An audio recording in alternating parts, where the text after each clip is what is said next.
listen now, and I'll tell ye a tale from the mists of old Ireland. A story woven with threads of love and loss, of magic most foul, and the enduring spirit of a family cursed by a heart consumed by jealousy.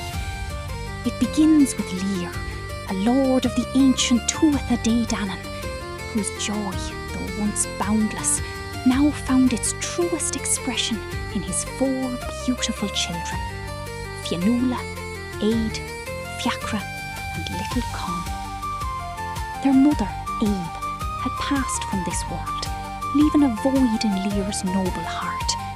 But her children, with their bright eyes and innocent laughter, were his very light, his reason for being. My darlings, my precious ones, your laughter, it's the only music my heart truly hears these days. Come, tell your old father what grand adventures you've been having. Father, we were chasing butterflies by the old oak and nearly caught one, but it danced away, just like a fairy it did. Aye, father, it was a swift one, but I'll catch it next time, you mark my words. And Con, he found the prettiest blue feather, didn't you, little brother? Feather, blue, look, Papa. It's beautiful, Con, just like the sky above us. My brave my clever Fiachra, my sweet Con, and my wise Fionnuala. You are the stars in my sky, the very breath in my lungs. We are here, together, and as long as we have each other, no shadow can truly dim our light. Father, we are here with you. We will always be your joy. We'll stay by your side through every season, through every storm. And I'll protect them, Father. I'll be the shield for my brothers and my sister. I know you will, You have the heart of a lion. They spent their days in blissful harmony, the children growing in grace and strength under their father's watchful loving eye. They would wander through the ancient forests, their laughter dancing like sunbeams through the emerald leaves, and sit by the sparkling rivers, listening to the secrets whispered by the flowing water. It was a time of pure, untainted happiness, a golden age for the House of Lear. But even the brightest sun must eventually set, and the shadows were already beginning to lengthen. But Lear, in his profound loneliness, sought a new companion, a queen to share his life and his sorrow. He found her in Aoife, Eve's own sister, a woman of striking beauty and, at first glance, a gentle demeanour. She came into their lives, her smile as bright as the morning sun, her words like honey. But beneath that veneer of kindness, a dark seed of jealousy began to sprout in her heart, growing with each loving glance Lear cast upon his children, with every joyful sound that emanated from their innocent play. Their beauty, their father's boundless love, it consumes him. They steal what is rightfully mine, his affection, his attention. It should all be for me. They are but shadows of their mother, and shadows they shall remain. The jealousy festered, twisting Aoife's heart until it was black with malice. One fateful day, she took the children to Loch Daravara, a place of serene beauty, its waters usually reflecting the peaceful Irish sky. But on this day, it would bear witness to a terrible, unforgivable act. Come, my dears, let us swim in the cool, refreshing waters. It will invigorate your spirits and make you strong. Come closer, little ones. Oh, thank you, stepmother. The water is lovely. Look, Fionnuala, I can swim all the way to that reed bed.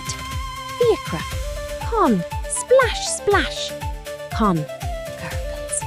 As the children revelled in their innocent play, Aoife's true monstrous nature emerged, cold and cruel as the deepest winter.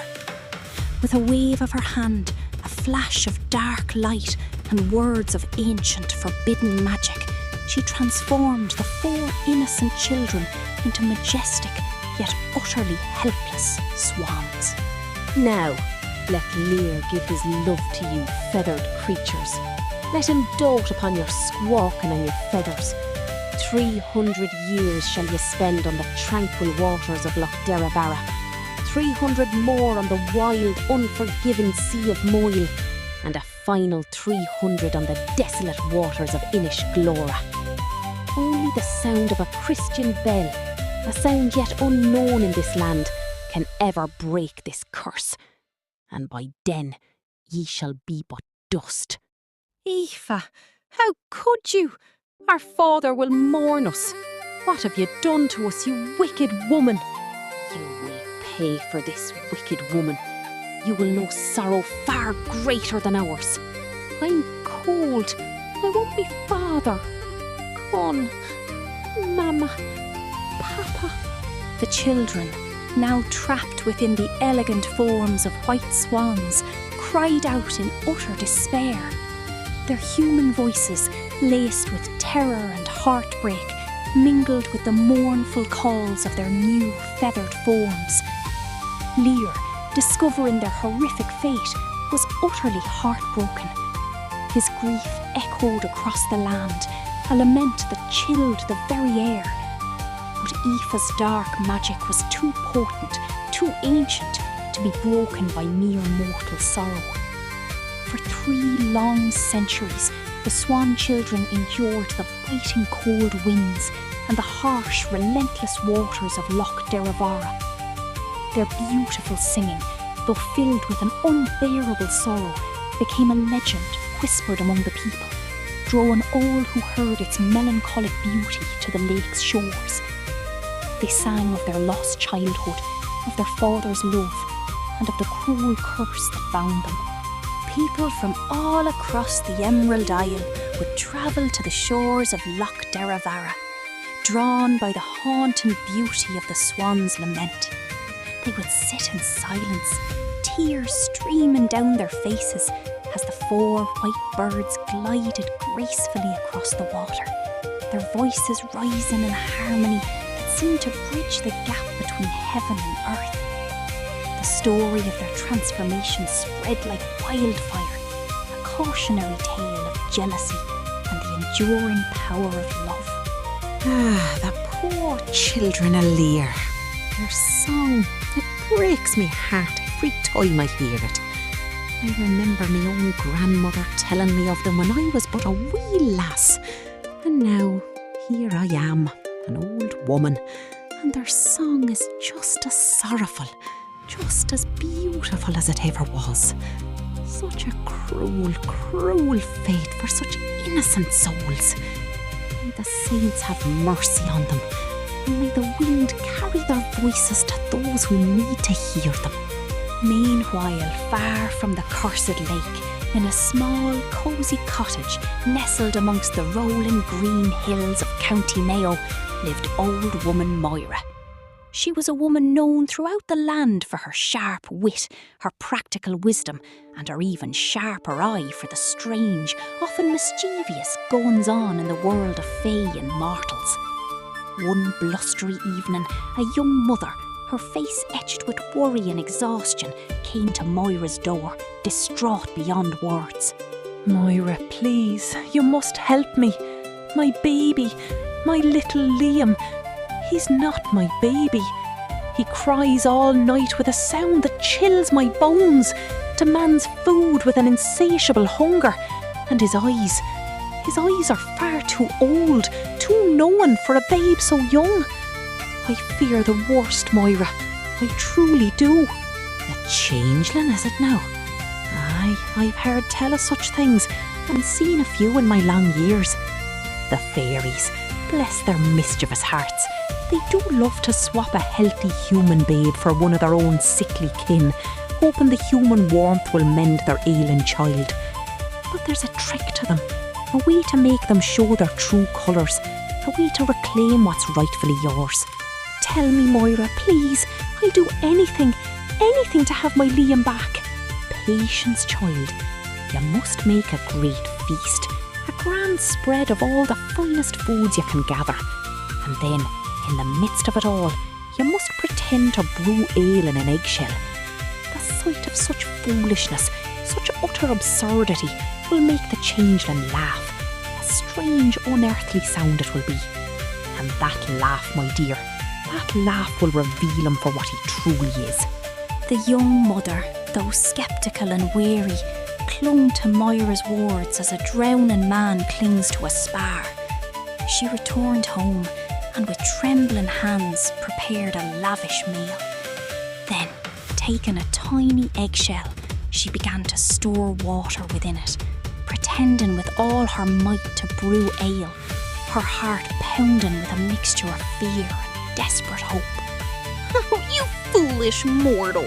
I've been alive for hundreds of years, seen the world turn through countless seasons, witnessed empires rise and fall, and never once, not once, have I seen anyone attempt to brew ale in an eggshell. Oh, what utter folly! With that unearthly, revealing laugh, the changeling vanished in a puff of green smoke, and the young mother's true baby, her sweet Liam, was returned to her cradle, safe and sound, sleeping peacefully as if he had never left. Old woman Moira, with a knowing smile and a satisfied nod, continued to listen to the winds, and sometimes to the distant, sorrowful singing of swans, a sound that carried tales of other curses and other enduring hopes. After 300 years had passed on Loch Derravara, the Swan children were compelled by the curse to fly to the wild and stormy Sea of Moyle, a treacherous expanse of water between Ireland and Scotland. Here they faced even greater hardships, the fierce gales tearing at their feathers, the freezing waves threatening to engulf them. Their beautiful white plumage became ragged and stained, their once strong voices hoarse with cold and sorrow. My brothers, hold fast. We must endure. Our father, he waits for us, I know it. We cannot give up hope. We will, Fionnuala, we will. Though the sea tries to claim us, we are the children of Lear. We will not break. The cold, it bites to the bone. Will it ever end? So cold, so tired. I miss the sun, Fionnuala. I miss the warm grass under my feet. I know, Con, I know. Close your eyes and think of the blue feather you found. Think of Father's laughter. We'll be home soon, in a place where the sun never sets and the water is always warm. They huddled together, 4 white shapes against the grey churning sea, their wings intertwined for warmth. They spoke of the old days, of the forests and the rivers, keeping the memories alive as a flickering flame against the encroaching darkness. They sang not just of sorrow now, but of endurance, a song that defied the very elements that sought to destroy them. Another 300 years dragged by, each day a test of their fading strength and dwindling hope. They saw the world change, new people arriving on the shores, new stories being told, but they remained, the eternal witnesses to a curse that seemed as old as the mountains themselves. Their feathers grew ever more ragged, their voices mere whispers against the roaring wind and crashing waves. Finally, after 9 centuries of suffering, the curse led them to the gentle, sheltered waters of Inishglora, a small, sacred island off the coast of County Mayo. What heavenly, yet mournful sound is this? It touches my very soul, a song of ages past. I must find its source. We are the children of Lear, holy man, cursed by our wicked stepmother Aoife. We have endured 900 years in the forms of these swans, waiting for the sound of a Christian bell to break our cruel enchantment. We are Fionnuala, Aid, Fiachra and Con. Who are ye fair creatures, whose song holds such ancient sorrow and such profound beauty? Tell me your tale, if you can. The monk, filled with immense compassion and understanding, brought them into his humble church.